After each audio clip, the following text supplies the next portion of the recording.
Investment advisory and financial planning services are offered through Simplicity Wealth, LLC, and SEC Registered Investment Advisor. SEC registration does not constitute nor endorse of the firm, nor does it indicate that the advisor has attained a particular level of skill nor ability. Investing involves risk of loss. Insurance, consulting, and education services offered through Diamond Life Planning is a separate and unaffiliated entity from Simplicity Wealth. This information is provided as a general information and is not intended to be specific financial guidance. Before you make any decisions regarding your personal financial situation, you should consult a financial or tax professional to discuss your individual circumstances and objectives. Welcome to the Rock My Finances show on K4HD Radio and Talk4 TV, where we put the fun in finance. Join Powerhouse Jennifer Joseph, CDFA, CMC, and Private Wealth Advisor, as she collaborates with you to create clarity, control, and confidence with your money, your way. It's not about the zeros, so what is it all about? Let's find out. Now here's your host and weekly friend, Jennifer Joseph.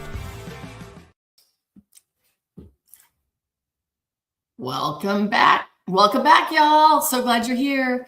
This is going to be a good one. Dating, love, and money after 40. I don't know about you, but things get different. Each decade you tack on to me, things change. Life changes, my thoughts, my beliefs. I mean, we still have our underbelly that's never going to change, right? But how do we deal with dating, love, and money after 40? So it usually comes with new opportunities. Maybe you're divorced, maybe you're widowed.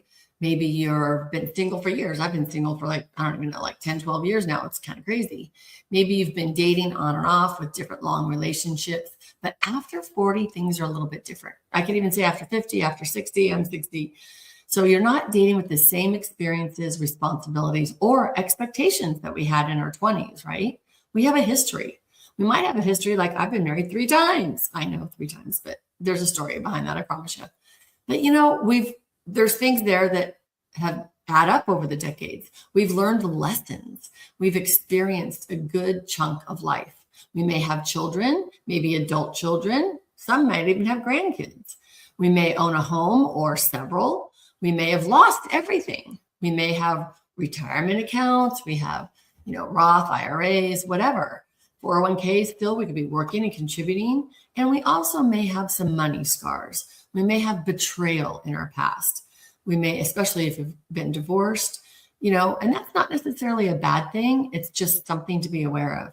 And the goal isn't to become who we were before after the betrayal, but it actually is, who are we now? Who are we now and who do we want to be in the future? So today we're going to talk about love, money, trust, boundary, healing our past, and create relationships that support you, your future, instead of repeating your past and your past mistakes. Okay, part 1, heal before you date. I know we can only do so much. However, I can promise you, this is my thought alone, we seek our equal. So what we're putting out there, we're getting back. So if we're not healed, we're going to get someone who is not healed. At least if we're on the journey of healing, that's great. We're going to meet somebody on the journey of healing. We're never going to be perfect, or it's never going to be done. So we want to be at least aware of some things. Like my friend is dating, and she asked on the first date, I don't know who asked, but they talked about triggers. Okay, that's great. You want to know your triggers. Do you know your triggers? Do we know how we feel about money and our money story in our past? And do we know our relationship betrayal wounds, like our core wounds, right? So relationships do not heal our wounds. We heal our wounds. So a lot of times people think, I'm going to jump into this relationship and I'm going to feel better. I won't have to do the personal growth work, really. In actuality, relationships highlight the wounds that we need to heal. They reveal them. They do not heal them. So if you haven't healed your abandonment issues, betrayal issues, fear of rejection, financial trauma, if you've been through a divorce, whatever, you might feel really guilty. You got this amazing inheritance from your family. All of those issues show up again in your next relationship. I promise you, they will show up. The healthiest relationships begin when you're no longer looking for someone to rescue you. You're no longer looking for someone to complete me. Remember Jerry Maguire? You complete me. Okay, well, that's two halves leaning on each other. That's not very strong. So that's not what we want. We want you to be able to be completely feeling great on your own, clarity, control on your way to financial freedom, if not attained financial freedom, healed your past wounds so that you can stand up fully in a new relationship. So here's the first healing exercise. Complete these sentences. Grab your money journal, grab your pencil or pen. Number one, the hardest thing I experienced in past relationships was, you're telling yourself these things, so don't worry about the dating part yet. Number two, the lesson I learned from that experience was, I think these are great questions because a lot of times we might meet someone and if they are blaming their exes all the time and they never take responsibility for themselves, well, they have not done the healing work to become integrated of what they went through and who they are now and who they want to be. So red flag in just my opinion. Number three, what I need to forgive myself for. This is huge because it's never always one person. I don't care if you got the most narcissistic, violent, crazy, yada, yada, yada. Doesn't matter. You still have some healing to do. You put yourself in that position. You stayed in that position. You accepted what was given to you. We still have healing to do. So no matter what I need to forgive myself is, write that down, and what I am ready to release is. That's great. We all make mistakes. We're all human. The healing begins with the awareness. So let's just see what we have to forgive ourselves for, right? I've done some stupid things in the past, believe me. So we heal ourselves for those things. Then we can step into the new relationship very different than we would have if we were dragging all that behind. Now, does it go away forever? No, it doesn't. But we have to have the awareness. Part two, know your non-negotiables. Many women over 40 know what they don't want, but they really haven't clearly defined what they do want. And some of them have the list of what they do want, like a million items long, which we're not going to get that either. Confidence comes from clarity. Before dating, identify your values, your current values, not what you think you should be, not what your family gave you growing up, and not what you're just trying to get away from in the last relationships, but actually, who are you today? Who do you want to be a year from now? And what are those values you want to see in your life and in your financial world? What matters most? Example, kindness, honesty, integrity, communication, faith, adventure, financial responsibility, financial freedom. What really matters most to you? Health, body, taking care of your body, whatever it might be. When you know your values, dating becomes easier because you're going to know right from the first date if any of the communications goes towards your top values. And I'm not saying, I got betrayed on, so honesty is important to me. Well, that's kind of silly. We all care about honesty. And just because you were betrayed and you care about it more doesn't mean that somebody else doesn't care about it as well. It just means that you still have fear hanging around and you're still worried about honesty because you haven't healed that wound yet from that last betrayal. So, we all want honesty. We all want communication. But some people want to travel and have adventure. Some people don't. Some people are afraid of heights. They're not going to do roller coasters. They're not going to go skydiving. Some people do. They want adventure. They want to be doing those things. Some people want to cook. Some people want to have a chef, right? So we want to know what matters most to us. So for me, I can tell you right now, health. So I want somebody who is health conscious, meaning eating, exercise, spirituality, like my meditation, my morning practices, my evening practices. Those are really, really, really important to me. And at this age, I don't have time to be explaining to someone why I meditate, right? So they don't have to meditate, but they at least know what's happening. When you know your values, everything becomes easier. You're no longer looking for chemistry alone. Now, chemistry is important, but is it the most important thing? Everybody answers that for themselves, right? Like, I want to get along with somebody. I just had this on a show. What show was this? I can't remember what it was. It was The Good Fight. So I was watching The Good Fight, and Luca, had a baby. She was coming home from the hospital, and her mom was telling her for the relationship part of things, when you pull up into the front of your house, if his car or her car is in that garage or in that driveway, do you get excited? Or do you not? Do you rather go into the house by yourself? And it's funny because that's so true. So when can you feel that in your past relationships? Like you kind of know what's over when it's like, oh my God, they're home. Please leave, right? That kind of tells you something. Or, oh, I can't wait to go in and share my day. Can't wait to go get a hug or whatever it might be. For me right now, I love that there's no one in my house. So clearly I should not be dating, which I'm not. So, it's like everybody's a little bit different. So here's another healing exercise for you. Make 3 lists. Are you ready? Must have, qualities that you absolutely need, nice to have, qualities that you would enjoy, and absolutely not, behaviors that you will not tolerate. I will not tolerate a heavy drinker. Absolutely will not tolerate that. I will not tolerate someone who does not have manners and who doesn't open the door for me and that doesn't, walk on the outside of the sidewalk. I was talking to my girlfriends about that as well. Like that makes me feel safe. Someone who doesn't listen to try to understand. Those are my absolute nots, right?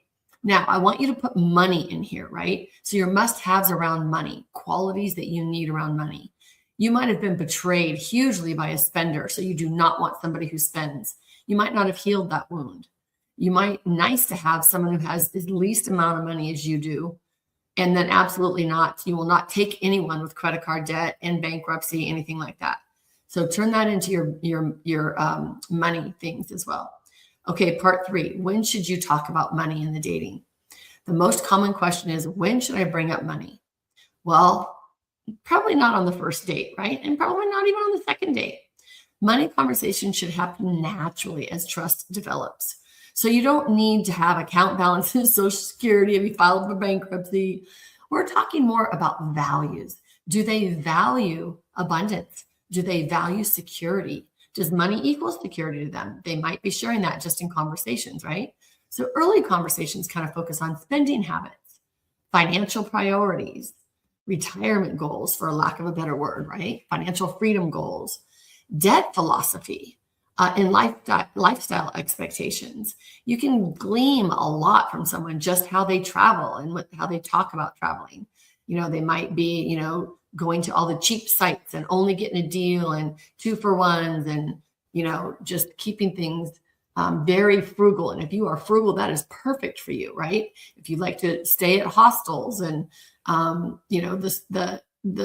not the 5-star hotels, the ones that serve breakfast, or do you want the 5-star room service in all my hotels, always with a pool and a hot tub, right? So all these different things that you can glean from someone just in conversation. So we're not really interrogating someone. We're just having conversations and being aware. Another healing exercise for you. Journal this question. What does financial security mean to me? What does financial security mean to me?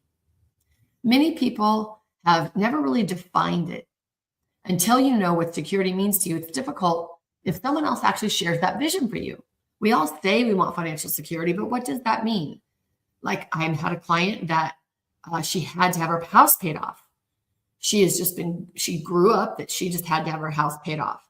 Well, and as we know these days, if I have $500,000 making 8, 9, 10, 12, 15, 16, 18, 20, whatever percentage it's making, instead of paying down a 2.5% loan, when you're looking at numbers, it would be better to have your money making money for you in that certain circumstance. However, it doesn't matter to her. Even if you had it in a guaranteed, can't lose 5% CD or whatever, instead of the 2% loan, she still wants her house paid off. That's something you cannot change. That is a value. So it's okay. That's what you want to know, right? We want to know what other people's things are, what their values are. Debt. Do they, like me, I have debt on my credit cards because I want points and then I pay that off. So I use credit cards. There are some people that hate credit cards, will not use them, will not get them, can't stand them because they've been taught or burned, or maybe they were betrayed with credit card debt in a divorce, or maybe they racked up too much credit card in college and in their 20s and they'll just never use them. So everybody is just a little bit different in the way they handle dealings of money. Part 4, financial red flags. I love that we can make that people overlook warning signs. Love can make people overlook warning signs, right? And I don't even want to say love. I want to say infatuation, the lust, not necessarily love, but lust in the beginning, right? Like the butterflies in our stomach. Like, we want to pay attention to this. It's not all about chemistry. Financial red flags can include chronic irresponsibility. That could literally just be someone being late all the time for every date. That could be someone not confirming the date the day before. That could be changing it all the time, and then changing it not for the better, but for the worse for you, right? Financial red flags could be hidden debt. Now, you're not going to know that for a long time, but you might not even find it for a while. Constant financial crisis, like if things are just always happening with kids and ex-wives and families and business and all of that, that could just be a little bit of a flag. Refusal to talk about money, like just keep sidetracking that conversation, expecting others to rescue them. Like, oh, my car's not working now, or I brought the wrong car. It's too big to park. Can we take your car? Little things like that. Like, your house is closer to my job for tomorrow morning. Can I stay here? Just kind of yucky things, right? Like, you're always having to rescue. And as women, we feel like moms. Well, we definitely don't want to be a mom to our lover. So we definitely don't want to be feeling that. Excessive gambling. Maybe you guys go on a trip. Maybe, they talk about, oh, I just got back from a cruise. I lost $1,500 or whatever excessive is to you. Repeated borrowing.